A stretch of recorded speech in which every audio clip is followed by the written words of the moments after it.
बिस्मिल्लाहिर्रहमानिर्रहीम। अस्सलाम वालेकुम। मैं डॉक्टर मरियम आहिमनी, सर्जिकल स्पेशलिस्ट रहमत क्लिनिक विद सिबलिंग के प्लेटफॉर्म से आपके लिए आज सीकेडी के बारे में इंफॉर्मेशन लेकर आई हूँ।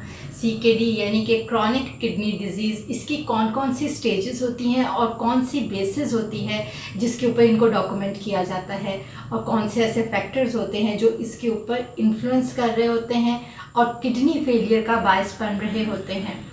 तो ये मैं सारे आपसे बातें डिस्कस करूँगी। ऐसे बहुत से क्वेश्चंस होते हैं जो लोगों के जहन में उभर रहे होते हैं और वो वक्तन फ़वक्तन अपने कंसल्टेंट से, अपने यूरोलॉजिस्ट से अपनी डिज़ीज़ के बारे में पूछ रहे होते हैं। तो वो कोशिश करूँगी कि मैं इन तमाम सवालात के जवाबात आपको इस वीडियो में दे सकूँ। लेकिन अगर कोई क्वेश्चन रह जाए, आपके जहन में उभरे सवाल, तो आप अपने कमेंट सेक्शन में हमसे ज़रूर पूछ सकते हैं। इंशाल्लाह आपको ज़रूर रिप्लाई दिया जाएगा। चलते हैं आज की इस वीडियो की जानिब। क्रॉनिक किडनी डिजीज़ की 5 स्टेजेस होती हैं और ये जो 5 स्टेजेस होती हैं ये जीएफआर के ऊपर डिपेंड करती हैं। जीएफआर, जिसको हम ग्लोमेरुलर फिल्ट्रेशन रेट भी कहते हैं, ये वो फिल्ट्रेशन रेट होता है कि जो किडनी, हमारा जो ब्लड होता है उसको फ़िल्टर कर रही होती है और उसमें से टॉक्सिक सब्सटेंसेस, जिसमें इंक्लूड हम करते हैं यूरिया, क्रिएटिनिन को, वो बॉडी में से एलिमिनेट कर रही होती है in the form of a urine, और जो क्लीन वाटर उसने फ़िल्टर किया होता है उसको वापस सर्कुलेशन में ऐड कर रही होती है। तो इस जीएफआर को अगर हम डॉक्यूमेंट करें, यानी कि 0 से लेके 100 फिगर दें, तो डिफरेंट जो स्टेजेस होती हैं उस पर डिफरेंट फिगर्स के ऊपर कहा जाता है कि कौन सी वाली स्टेज है किडनी फेलियर की। नॉर्मल जो हम जिसको कहते हैं वो 90 से अबव होता है, यानी कि 90 मिलीलीटर पर मिनट से अगर अबव हो जीएफआर तो उसको नॉर्मल रेंज कहा जाता है। लेकिन साथ ही साथ अगर तो स्टेज 1 किडनी फेलियर है तो उसका जीएफआर भी नॉर्मल ही होता है। तो फिर ये किस तरीके से पता चले, क्योंकि जीएफआर तो दोनों के अंदर नॉर्मल है कि बॉडी जो है वो नॉर्मली उसका जीएफआर काम कर रहा है, उसको किडनी फेलियर है स्टेज 1 का, या उसकी जो किडनी है वो नॉर्मल काम कर रही है। तो इसमें डिफरेंट फैक्टर्स आते हैं, सिर्फ एक नहीं आता जिसके ऊपर हम लोग ये डिसाइड करते हैं। कई दफ़ा जब मरीज़ अस्पताल आता है अपने कंसल्टेंट के पास और वो अल्ट्रासाउंड किसी रीज़न की वजह से करवाता है, तो तब वहाँ पे पता चलता है कि किडनी जो है उसका नॉर्मल साइज़ नहीं है या उसका थोड़ा सा श्रिंक होना शुरू हो गया है। तो वहाँ से पता चल जाता है, फर्दर इन्वेस्टिगेशन करवाई जाती हैं तो यूरिया, क्रिएटिनिन थोड़े से डिरेंज होते हैं। लेकिन जीएफआर जो होता है वो नॉर्मल होता है। उसकी रीज़न ये होती है कि उस वक़्त किडनी जो होता है वो फाइट कर रहा होता है कि कोई भी टॉक्सिक सब्सटेंसेस है उनको बॉडी में से निकालने की और उसको नॉर्मल रखने की, यानी कि जीएफआर को वो नॉर्मल रेंज में पूरी कोशिश करता है कि वो रहे और वो ख़राब ना हो। इस वजह से उस टाइम पे, यानी कि किडनी स्टेज 1 जो फेलियर होता है उसमें जीएफआर नॉर्मल ही होता है। सेकेंड स्टेज किडनी डिजीज़ को हम तब डॉक्यूमेंट करते हैं जब जीएफआर 60 से लेके 89 तक आता है और इसमें कई दफ़ा साइन सिम्टम्स डेवलप होने शुरू हो जाते हैं। लेकिन अगेन ये डिपेंड करता है कि बॉडी के अंदर क्रिएटिनिन और यूरिया की क्या वैल्यूज़ हैं, कितनी ज़्यादा वो डिरेंज हुई हैं, कितनी उनकी एबनॉर्मेलिटी है या कितनी ज़्यादा बॉडी में बिल्डअप हो रही हैं। कई दफ़ा पेशेंट्स होते हैं उनको कोई भी सिम्टम्स डेवलप नहीं होते और कई दफ़ा उनके पैरों में सूजन स्टार्ट हो जाती है और उनके पाँव सूजने शुरू हो जाते हैं। तो यहाँ से पता चलता है कि किडनी फेलियर को या डॉक्यूमेंट किया जाता है कि वो स्टेज 2 है।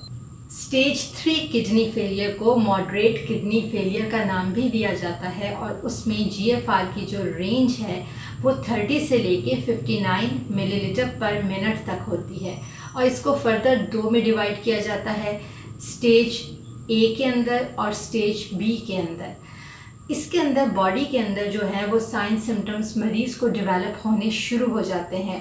अगर किसी का ब्लड प्रेशर बहुत सालों से ख़राब है और वो उसको तवज्जो नहीं दे रहा, उसके बाद वो अगर दवाइयाँ भी लेता है और तब दवाइयों का भी असर उसके ब्लड प्रेशर पे नहीं हो रहा, वो उसी तरीके से ही बढ़ा हुआ है, कंट्रोल नहीं हो रहा। और यही हाल शुगर के मरीज़ों का भी है कि उनकी शुगर कंट्रोल नहीं होती, तो उस वक़्त GFR की वैल्यू पे डिपेंड करता है और यूरिया क्रिएटिनिन को ये सारे जो है ये कलेक्टिवली ये सारा जो फैक्टर्स होते हैं उन पे डॉक्यूमेंट किया जाता है कि उस मरीज़ को स्टेज 3 किडनी फेलियर है। इसमें बहुत ज़रूरी होता है कि जो मरीज़ है वो बड़ी ही क्रिटिकल स्टेज के ऊपर अपनी बॉडी को, लाइफस्टाइल को मैनेज करे, अपनी डाइट को मैनेज करे, ताकि उसका ब्लड प्रेशर कंट्रोल हो और फर्दर उसकी किडनी को डैमेज ना हो। क्योंकि इस स्टेज के ऊपर अगर उसको कंट्रोल ना किया जाए तो वो परमानेंट किडनी डैमेज की तरफ जाना शुरू हो जाता है और मुश्किल हो जाता है बॉडी को सरवाइव करना। इसलिए मैं आपसे यही रिक्वेस्ट करती हूँ कि अगर किसी का ब्लड प्रेशर नॉर्मल रेंज के अंदर नहीं है और वो दवाइयाँ भी ले रहा है, यही हाल शुगर के साथ भी है कि अगर उसकी शुगर कंट्रोल नहीं है तो अपनी शुगर का, अपनी सेहत का, अपने ब्लड प्रेशर का आपने खुद ख्याल करना होता है और आपने इसको इग्नोर नहीं करना होता, क्योंकि सेहत से बड़ी और कोई नेमत खुदाबंदी नहीं है। सेहत है तो सब कुछ है। चलते हैं अगली स्टेज के ऊपर, जिसके अंदर स्टेज 4 जिसे कहा जाता है और उसके अंदर GFR आता है 15 से 29 मिलीलीटर पर मिनट तक। और ये ऐसी किडनी स्टेज होती है, किडनी फेलियर की स्टेज होती है जिसमें बहुत से जो साइन सिम्टम्स होते हैं यूरिया क्रिएटिनिन बढ़ने की वजह से बॉडी के अंदर वो डेवलप होने शुरू हो जाते हैं। पेशेंट्स को इचनेस शुरू हो जाती है, पैरों के अंदर सोजन बहुत ज़्यादा होती है, उनको टिंगलिंग सेंसेशंस यानी कि उनको सुइयाँ चुभ रही होती हैं हाथों और पैरों के ऊपर। उसके अलावा स्किन के ऊपर ख़ारिश तो हो रही होती है, लेकिन उनकी जो आँखों की जो ब्लरिंग है, उनकी जो आई साइट है वो भी ख़राब हो रही होती है। तो ये तमाम फैक्टर्स होते हैं, ये बहुत ज़रूरी होते हैं कि इस वक्त उसको मैनेज किया जाए और उसको रोका जाए उस स्टेज पे। जो नेक्स्ट स्टेज आती है ना किडनी फेलियर की, वो आती है 5th किडनी स्टेज, या उसको हम एंड स्टेज किडनी फेलियर भी बोलते हैं। और इसमें GFR इतना ज़्यादा कम हो जाता है, यानी कि लेस देन 15 मिलीलीटर पर मिनट, कि उस वक़्त बॉडी जो होती है वो किडनी के ऊपर सरवाइव नहीं कर पाती, उसको किडनी ट्रांसप्लांट की ज़रूरत पड़ती है। तो बहुत चीज़ें, बहुत फैक्टर्स होते हैं, आप किडनी को परमानेंट डैमेज होने से बचा सकते हैं।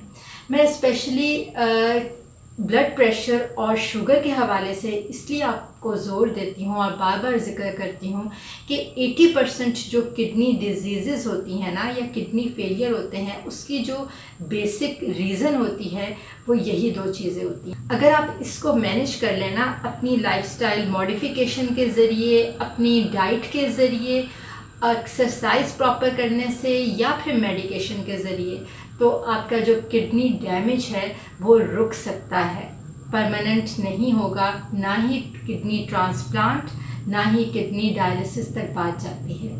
तो कोशिश किया करें कि अपनी सेहत तंदुरुस्ती का बहुत ज़्यादा ख्याल किया करें।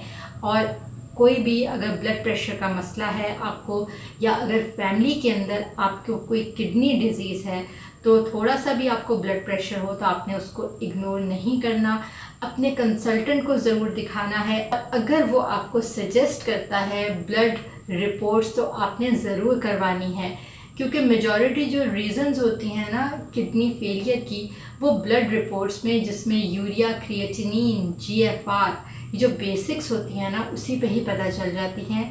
अल्ट्रासाउंड करवाने पे बहुत सी रीज़न्स पता चल जाती हैं किडनी फेलियर की, और अगर वो भी ना पता चले तो फिर फर्दर किडनी बायोप्सी पे पता चल जाते हैं।